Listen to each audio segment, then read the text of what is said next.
Hey everyone, this is Professor Sanan Sari and welcome back to my YouTube channel.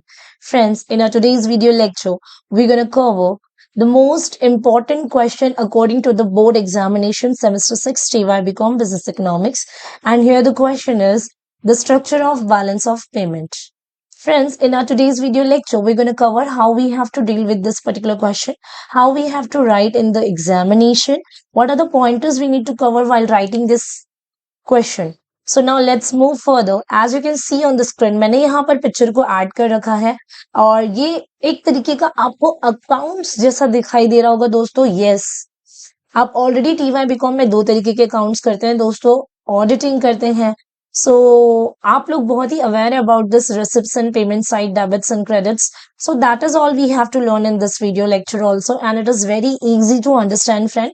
जो हम one by one करेंगे और मैं आपको ये भी सिखाऊंगी कि इस आंसर को लिखना कैसे है जब भी आपको ये पेपर में पूछा जाता है. ठीक है. अब इसकी एक शॉर्ट नोट भी है दोस्तों, autonomous and accommodated flows of balance of payment. So वो मैं जो इस वीडियो के इमीडिएटली आफ्टर अपलोड कर दूंगी, उसे भी आप एक बार देख लीजिएगा शॉर्ट नोट्स के लिए. ठीक है. तो चलिए बढ़ते हैं. पहले हम इसके मीनिंग के बारे में सीखेंगे. सबसे पहले first of all we need to learn कि what is BOP, what is balance of payment. So दोस्तों, जिस तरीके से हमारा एक अकाउंटिंग या फाइनेंशियल स्टेटमेंट होता है ना, जैसे अगर मैं आपको बताऊं कि मैं मेजर कर रही हूँ या इमेजिनरी कॉन्सेप्ट मेरे दिमाग में एक चल रहा है कि मेरे पास कितना पैसा आ रहा होता है, that is all my receipts, और मेरे पास से कितना पैसा जाता है या जा रहा हो, वो होते हैं मेरी payment side. So basically book में रिकॉर्ड करें या आपके दिमाग में रिकॉर्ड करें दोस्तों, आपके पास एक कॉन्सेप्ट होता है कि आपके पास पैसा आ कितना रहा है और आपसे पैसा जा कितना रहा है. सो अगर आप यहाँ पर फोकस करोगे ना दोस्तों, सो आपको ये समझ में आ रहा है कि आप आपके फाइनेंशियल स्टेटमेंट को कैरी ऑन कर रहे हो और फाइनेंशियल स्टेटमेंट के बारे में बात कर रहे हैं. सो उसी तरीके से दोस्तों, जब आप कंट्री का मैक्रो लेवल, मतलब आप जब अपने देश के बारे में, और इसी तरीके से जब आप अपने देश का रिकॉर्ड मेंटेन करते हो ना कि आपकी कंट्री में कितना आया और कितना गया, पैसा पैसा कितना आया और पैसा कितना गया. सो इसी को हम कहते हैं बीओपी. अगर मैं सिंपल शब्दों में आपको समझाने की कोशिश करूँ ना दोस्तों, तो मैं ये कह सकती हूँ, it is nothing but the countries financial systematic record. ठीक है. यह हमारे कंट्री का फाइनेंशियल सिस्टमैटिक रिकॉर्ड होता है, जिसे हम बैलेंस ऑफ पेमेंट कहते हैं, और इसके स्ट्रक्चर को बनाना हम सीखेंगे आज के इस वीडियो लेक्चर में. और आंसर को लिखना कैसा होता है दोस्तों, वो भी मैं आपको यहाँ पर आज के वीडियो में सिखाऊंगी. तो दोस्तों, ये होता है फाइनेंशियल स्टेटमेंट. अब यहाँ पर हम थोड़ा सा इसके मीनिंग के बारे में पढ़ने की कोशिश करेंगे. आपको दिखाई दे रहा है मीनिंग पार्ट. ठीक है. देखिए क्या लिखा हुआ है. अब इस पूरे लाइन को आपको अच्छे से समझना है. The balance of payment of a country is a systematic record of all economic transactions between the residents of reporting country and the residents of foreign countries during a given period of year. इसका मतलब होता है कि साल भर के अंदर जब आप एक कंट्री किसी और दूसरी कंट्री के साथ, रेसिडेंट्स का मतलब हो रहा है जब हम बाहर के देश की कंट्री के लोगों के साथ कुछ लेन या देन करते हैं, सो जो पैसा आ रहा होता है और जो पैसा हमारी तरफ से जा रहा होता है, उसी को सिस्टमैटिकली रिकॉर्ड जहां पर करते हैं, उसी को हम कहते हैं बैलेंस ऑफ पेमेंट. ठीक है फ्रेंड्स, आई होप यहाँ पर आपको समझ में आ गया होगा. मैंने आपको बड़ा सा एक इंट्रोडक्शन भी दिया जो आपकी पढ़ाई के लिए, आपके स्टडी के लिए आपको काम आएगा. बट अब मैं यहाँ से आगे बढ़ती हूँ क्योंकि मैंने आपको ये क्लियर करवा दिया कि ये होता क्या है. सो दोस्तों, अगेन आई रिपीट कि balance of payment is a systematic financial record of a country in a given a period of time. Okay. Simply आपको इस तरीके से लिखना है. तो देखिए दोस्तों, कुछ इस तरीके से दिखाई देता है हमारा बैलेंस ऑफ पेमेंट का स्ट्रक्चर. सो सबसे पहले मैं आपको इस स्ट्रक्चर को समझाने की कोशिश करूंगी, and then later on will teach you कि किस तरीके से आपने इस आंसर को लिखना है. सो एक बार आपको ये स्ट्रक्चर समझ में आ गया, और इस स्ट्रक्चर का भी दोस्तों मैं बता दूं कि रिसिप्ट साइड अगर आपने सीख लिया ना, सो पेमेंट साइड आप खुद लिख पाएंगे. सो एक बार रिसिप्ट साइड आ गया, पेमेंट साइड खुद आ जाएगा. और जब आपको दोनों साइड्स आ जाएंगे ना दोस्तों, तो इसका आंसर लिखना और भी बहुत ज्यादा इजी हो जाएगा. और मैं आपको एक इजी मेथड सिखाऊंगी कि इसका आंसर कैसे लिखना है और 8 मार्क्स कैसे कमाने हैं, अगर तो ये क्वेश्चन पेपर में आ जाता है. ठीक है दोस्तों. सो सबसे पहले हम स्टार्ट करेंगे इसको समझने के लिए, इसके स्ट्रक्चर को देखने के ये बनता कैसा है. सो आपको दो यहाँ पर कॉलम्स दिखाई दे रहे हैं. पहला दोस्तों है रिसिप्ट्स, दूसरा है आपका पेमेंट. रिसिप्ट्स के लिए हमने क्रेडिट लिखा है, जैसे अकाउंट में पैसे क्रेडिट होते हैं वैसे रिसिप्ट्स मतलब पैसा आपके देश में आ रहा है, और डेबिट अकाउंट से पैसा जाता है, उसी तरीके से पेमेंट करने पर आपके देश से पैसा चला जाता है दोस्तों. सो रिसिप्ट्स एंड पेमेंट्स के दो कॉलम्स हमने बना लिए. यहाँ पर आप देखो मेजरली तीन है ना इंपॉर्टेंट अकाउंट दिखाई दे रहे हैं. एक है आपका ट्रेड अकाउंट बैलेंस, दूसरा आपको दिखाई दे रहा है दोस्तों करंट अकाउंट बैलेंस, तीसरा आपको दिखाई दे रहा है दोस्तों कैपिटल अकाउंट बैलेंस. इसके बाद जो 10, 11, 12 के जो नंबर्स है ना, मैं वन बाय वन आपको सिखाऊंगी, लेकिन 1 to 8 तक सो दोस्तों 1 to 8 तक के नंबर्स को अच्छे तरीके से सीखना और समझना बहुत ही ज्यादा जरूरी है हमारे लिए, क्योंकि यहीं से हम आगे बढ़ेंगे और इस क्वेश्चन को इजीली कर पाएंगे। एंड दोस्तों इसके बाद वाला जो चैप्टर है ना, it is totally depend on this particular chapter. So first we have to be clear with this. अगर एक बार ये वाला क्वेश्चन आपके साथ क्लियर हो जाता है ना, सो दूसरा वाला आपको इजीली आ जाएगा without any difficulties and queries, ठीक है। क्योंकि इसके बाद वाला चैप्टर है डिसइक्विलिब्रियम के बारे में, और ये वाला चैप्टर एंड होता है डिसइक्विलिब्रियम पे दोस्तों। सो डिसइक्विलिब्रियम का कॉन्सेप्ट इस चैप्टर से ही क्लियर होगा और फिर आपको डिसइक्विलिब्रियम के बारे में समझ में आएगा। सो आई होप अच्छी तरीके से वीडियो को समझिए, सुनिए, बुक लेकर बैठिए और उससे पढ़ने की कोशिश कीजिए, ठीक है। नाउ चलिए स्टार्ट करते हैं। तो मैंने आपको बता दिया रिसिप्ट्स एंड पेमेंट के दो साइड्स हैं हमारे पास, ठीक है। सो आपको ये दिखाई दे रहा है रिसिप्ट्स, आपको ये दिखाई दे रहा है पेमेंट्स, ठीक है। तो रिसिप्ट्स मतलब पैसा आने आएगा और पेमेंट मतलब पैसा जाएगा। सो दोस्तों आपको मैं दो चीजें बताती हूँ, इम्पोर्ट एंड एक्सपोर्ट। आप 2 सेकंड का टाइम लीजिए और सोचिए कि इंपोर्ट और एक्सपोर्ट को दोनों में से कहां पर लिखना पड़ेगा। एक्सपोर्ट को हम रिसिप्ट साइड लिखे या पेमेंट साइड लिखे, इंपोर्ट को हम पेमेंट साइड लिखे या रिसिप्ट साइड लिखे, ये आपको थोड़ा सा दिमाग में जोर लगाना है और सोचना है, ठीक है। तो आप सोचिए और मैं आपको बताती हूँ कि होता क्या है। सो जस्ट आप अगर ध्यान देंगे एक्सपोर्ट पे, देखिए मैंने एक्सपोर्ट को ना रिसिप्ट साइड लिखा है। क्यों लिखा है? हम हमारा अकाउंटिंग स्टेटमेंट जब कंट्री का बनाते हैं ना, सो रिसिप्ट्स में export of goods and export of services लिखते हैं। Why we are writing export here? Export करने पे तो गुड्स हमारे देश से बाहर जा रहा है ना। यस, गुड्स हमारे देश से बाहर जा रहा है। मैंने आपको बैलेंस ऑफ पेमेंट का इंट्रोडक्शन सिखाते टाइम कहा कि इट्स अ फाइनेंशियल स्टेटमेंट, ये पैसे को रिकॉर्ड करने वाला स्टेटमेंट है दोस्तों, गुड्स का नहीं। सो जब आप एक्सपोर्ट ऑफ गुड्स, जब गुड्स बेचा जाता है तो गुड्स जा रहा है लेकिन पैसा आ रहा है, लेकिन पैसा आ रहा है। सो पैसा आ रहा है इसलिए इसको हम लिखते हैं receipt side. So I hope आपको ये चीज क्लियर हो गई है। और उसका ऑपोजिट क्या होगा? अगर एक्सपोर्ट ऑफ गुड्स है तो इसका ऑपोजिट क्या होगा? Import of goods. ये उठा के आपने इधर लिख लेना है। लेकिन why we are suppose to write import of goods in the payment side दोस्तों? There is a reason. Import का मतलब होता है खरीदना, खरीदेंगे तो गुड्स आएगा। लेकिन अगेन गुड्स की पंचायत नहीं लिखनी है दोस्तों। जितनी भी जानकारी लिखनी है वो किसकी लिखनी है? पैसे की। लेकिन जब आप खरीदते हो गुड्स तो आता है लेकिन पैसा जाता है, पैसा जाता है। सो जाने वाला पैसा किधर लिखना है दोस्तों? Import side. आई होप आपको समझ में आ गया कि why we have to write export on receipt side and import on payment side. Okay दोस्तों, सो आई होप यहाँ तक क्लियर हो गया है। कोई भी डाउट होगा आप बिना किसी प्रॉब्लम के मैसेज कर सकते हैं, ठीक है। सो एक्सपोर्ट ऑफ गुड्स हो गया, इंपोर्ट ऑफ गुड्स हो गया। अब जो गुड्स के ट्रांजैक्शंस होते हैं ना दोस्तों, इसका हेड जो बनता है इसको हम कहते हैं ट्रेड अकाउंट बैलेंस, ठीक है।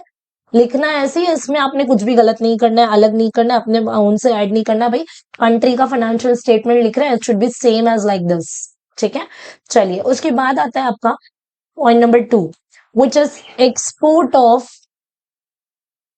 सर्विसेज। अब जितनी भी सर्विसेज बेची जाती है ना बाहर देश में, जरूरी नहीं हम सिर्फ गुड्स ही बेचते हैं दोस्तों, हम हमारी काफी सारी सर्विसेज जो है बाहर देश में बेचते हैं। मतलब हमारे बहुत सारे लोग बाहर देश में जाके सर्विसेज प्रोवाइड करते हैं, लाइक टीचर्स, नर्सेज, डॉक्टर्स और एनी अदर प्रोफेशनल्स, ठीक है। सो उसी तरीके से प्रोफेशनल्स और उनकी सर्विसेज खरीदी भी जाती है। जैसे बहुत सारे एक्सपर्ट्स टेक्नोलॉजी वगैरह को सिखाने के लिए, समझाने के लिए हमारे देश में आकर हमको समझाते हैं। जैसे जापानीज वगैरह है ना, ये लोग भी तो काफी सारी सर्विसेज इंडिया में प्रोवाइड करते हैं दोस्तों। सो ये लोग की सर्विसेज जो यहाँ पर आकर वो दे रहे हैं, it's one type of import of services where we have to make payment to them. So payment करने पर पैसा जाएगा तो पेमेंट साइड लिखेंगे। Export of services receipt side, import of services payment side. तो देखिए एक्सपोर्ट का ऑपोजिट क्या होता है? इंपोर्ट। मैंने कहा ना आप एक साइड याद कर लेंगे ना, दूसरा साइड आप खुद लिख पाएंगे। फिर और कहाँ कहाँ से पैसा आता है? Interest, dividend, profits, receives and private transfer. जितना भी इंटरेस्ट मिला, डिविडेंड मिला, प्रॉफिट मिला, कमीशन मिला, जितनी भी चीजें रिसीव हो रही है इधर लिख देंगे थर्ड नंबर पे। और यही सारी चीजें हम पे भी करते हैं दोस्तों। इंटरेस्ट अगर मिलता है तो देते भी है, डिविडेंड अगर मिलता है तो देते भी है, प्रॉफिट अगर कमा रहे हैं तो देते भी है। सो ये सारी चीजें जब आप पे कर रहे हैं तो ये सारा का सारा आपने किधर लिखना है? Payment side. फिर आता है यूनिलेटरल रिसिप्ट्स। यूनिलेटरल रिसिप्ट्स वो होते हैं जहां पर आपको कोई रिटर्न में पे करना नहीं होता है। फॉर एग्जाम्पल जैसे रिलीफ एंड रिहेबिलिटेशन के लिए अगर इंडिया में या फिर किसी भी और, जैसे कोविड-19 था, समझिए किसी कंट्री ने इंडिया को हेल्प कर दिया। सो वो हेल्प किया कंट्री ने वॉलंटरली, ठीक है। सो ये इंडिया को रिसिप्ट मिला, ये पैसा मिला। सो इसके बदले में इंडिया को पे नहीं करना है, तो ये यूनिलेटरल रिसिप्ट हो गया। और इसी तरीके से अगर इंडिया किसी को पे कर रहा है किसी और कंट्री में, जैसे गुजरात में फ्लड आया, अगर इंडिया ने रिलीफ एंड रिहेबिलिटेशन के लिए पे कर दिया एक हेल्पिंग हैंड नेचर को रखते हुए, सो वो यूनिलेटरल क्या हो जाएगा? पेमेंट। और ये सारी चीजें कौन से अकाउंटिंग हेड में काउंट होगी दोस्तों? Current account balance. अब देखो यहाँ पे लिखा है 1+2+3+4। यस, करंट अकाउंट में ट्रेड अकाउंट भी क्या हो जाएगा? ऐड हो जाएगा। दैट तो ये ऐड हो जाएगा, इस वजह से ये क्या हो जाएगा दोस्तों, 1+2+3+4। ओके, सो आई होप यहाँ तक की बातें आपको समझ गई। चलिए बढ़ते हैं आगे। अब पॉइंट नंबर 6 से आपका फॉरेन इन्वेस्टमेंट। देखिए बाहर देश में जब आप इन्वेस्टमेंट करो, बाहर देश में जब आप इन्वेस्टमेंट करोगे तो उस पे इन्वेस्टमेंट जो आपने किया वो इन्वेस्टमेंट इन अब्रॉड हो जाएगा, क्योंकि आपने पेमेंट किया, पैसा चला गया। लेकिन उस पे जो मिलेगा ना रिटर्न्स, वो आपको मिलेगा ना। इन्वेस्टमेंट करने पे जो कमाई होगी वो आपके जेब में आएगी। सो वो यहाँ पर फॉरेन इन्वेस्टमेंट करके रिसिप्ट साइड लिख दी जाएगी। फिर आता है शॉर्ट टर्म बोरिंग। अगर आपने देश में, अपनी कंट्री ने अगर बोरो किया थोड़े टाइम के लिए किसी और बाहर की कंट्री से, या फिर आरबीआई से लिया, इंटरनल या एक्सटर्नल किसी भी तरीके का बोरोइंग किया, सो वो बोरिंग शॉर्ट टर्म का हो, मीडियम टर्म का हो या लॉन्ग टर्म का, बोरो करने पर पैसा शॉर्ट टर्म या लॉन्ग टर्म के लिए आ रहा है तो रिसिप्ट साइड लिखा जाएगा। और उसी तरीके से इसका ऑपोजिट होता है लेंडिंग, यानी कि कर्ज देना। बोरिंग मतलब कर्ज लेना, और लैंडिंग का मतलब होता है कर्ज देना। सो आप शॉर्ट टर्म, मीडियम टर्म या लॉन्ग टर्म के लिए कर्जा दे रहे हो तो ये पेमेंट साइड लिखा जाएगा, क्योंकि पैसा जाएगा आपके पास से। सो बेटा ये सारी चीजें हम रिकॉर्ड करते हैं कैपिटल अकाउंट बैलेंस में। सो 6+7+8 हो गया आपका कैपिटल अकाउंट बैलेंस। सो 3 मेजर अकाउंट्स हमने देख लिए। हमने देख लिया करंट अकाउंट बैलेंस, हमने देख लिया कैपिटल अकाउंट बैलेंस, हमने देख लिया ट्रेड अकाउंट बैलेंस। अब 10वां। अब आप जब कोई भी चीज रिकॉर्ड करते हो तो गलती हो सकती है या किसी चीज को आप भूल सकते हैं। सो किसी भी तरीके के एरर्स एंड ओमिशंस को रिकॉर्ड करने के लिए आप काट छाट नहीं करेंगे आपके अकाउंटिंग हेड में, बल्कि आप क्या करेंगे, पॉइंट नंबर 10 में रिकॉर्ड करेंगे इसको जाके, जिसके लिए आपके पास एक पॉइंट नंबर 10 होता है, जिसे हम कहते हैं स्टैटिस्टिकल डिस्क्रिपेंसी, जिसका मतलब होता है where we have to write errors and omissions. Okay दोस्तों, और इसके बाद पॉइंट नंबर 11 होता है जहां पर हम ओवरऑल बैलेंस को समराइज करते हैं, समेशन करते हैं। जैसे जहां पर आप current account balance, capital account balance और आपके स्टैटिस्टिकल डिस्क्रिपेंसी को क्या कर देंगे, ऐड कर देंगे, यानी कि 5, 9 और 10 को ऐड कर देंगे, तो आपको एक ओवरऑल बैलेंस मिलेगा, जिस पर आपको देखने को समझ में आएगा कि क्या ज्यादा है और क्या कम है, मतलब रिसिप्ट ज्यादा है या पेमेंट ज्यादा है, ये सारी चीजें। एंड पॉइंट नंबर 12 में आप रिकॉर्ड करते हैं रिजर्व्स।